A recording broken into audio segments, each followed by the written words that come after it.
Welcome back to day 43 of our 90-day challenge. We are almost halfway there, and we are so thankful that you guys have been joining in and being consistent, like what we talked about today in day 43.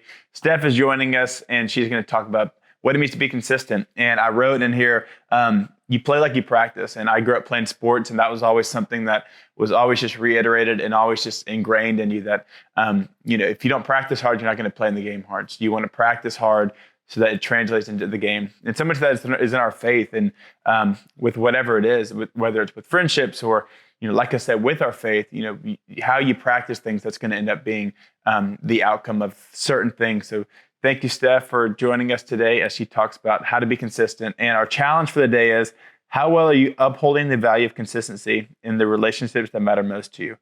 Do your family members and intimate friends know that they can count on you? So be somebody that your friends can count on, and be somebody who is intentional and consistent with their friendships.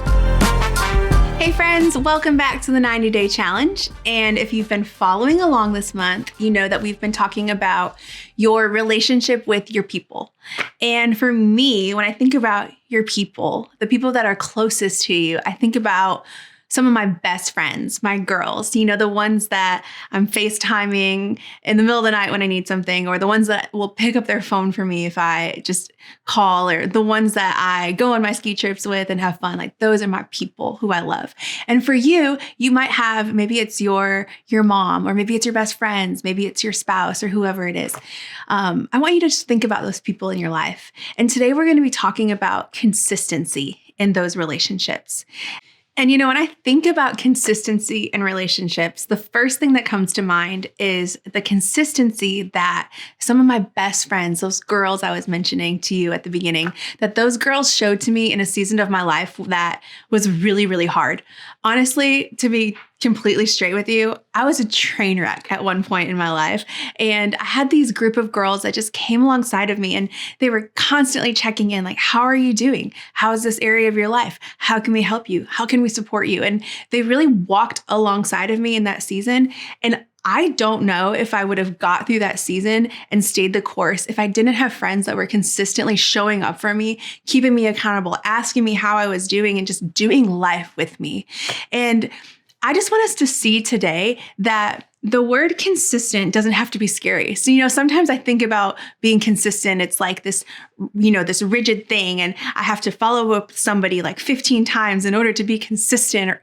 But really, it's just walking alongside of people in your life.